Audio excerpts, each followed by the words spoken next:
सकाळच्या जेवणामध्ये मी बनवली होती शिमला मिरच आणि बटाट्याची भाजी।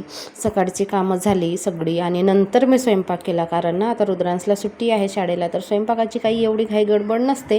सगळी कामं झाल्यानंतरच मग मी स्वयंपाक वगैरे करते आणि लवकर जेवणारे पण कुणीच नसतात। मस्त गावाला बापलेकत 2 दिवस राहिले आणि तिसऱ्या दिवशीच्या संध्याकाळी चांगला अंधार पडला होता, त्यावेळेस हे रूमवर आले आणि मी 2 दिवस एकटीच होती। पहिला वेळ झाला असा की मी 2 दिवस एकटी होती। सकाळचा स्वयंपाक वगैरे झाला आणि दुपारी मग चेहऱ्याला थोडीशी लिपापोती करून घेतली।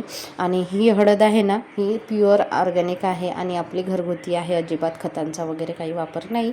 तर आम्ही माझ्या आईकडे सासूकडे घरगुती आपल्याला खाता येईल, कोणाला देता पण येईल एवढं तर लावतातच, म्हणजे घ्यायचा काही प्रश्न येणारच नाही। सांगितलं होतं येताना हळद आणा, तिखट आणा, म्हणजे मला काही घ्यावं लागणार नाही, कारण माझ्याकडे तिखट पण आहे मागच्या उन्हाळ्यातला, तर थोडं आणलं तर होऊन जाते आपल्याला 1 वर्ष खायला। आणि मी घरूनच आणत असते हळद, मग कधी आईकडून आणते, कधी सासरकडून आणते। ह्यावेळेस सासूबाईकडनीच दिलं होतं, पापड दिल्या होत्या, हळद, तिखट, पापड, मुरमुरे हे दिलं होतं। आणि मी पण पाठवली होती त्यांच्यासाठी हरभरे, 2-3 किलो हरभरे पाठवली होती, शेवया पाठवली होती, अजून एखाद पायलीच्या शेवया बनवून त्यांना पाठवणार। मग जे काही दिलं होतं त्यांनी ते जिथल्या तिथे डब्यामध्ये वगैरे ठेवून दिला। आणि इथे रुद्रांसना रेकॉर्डिंग कर म्हणतो, मी गाणं म्हणतो आणि त्याचं एकच गाणं चालू आहे 2 दिवसापासून, आवडतो। 8 दिवस आम्हाला हाच गाणं ऐकायला मिळेल रुद्रांसच्या तोंडून।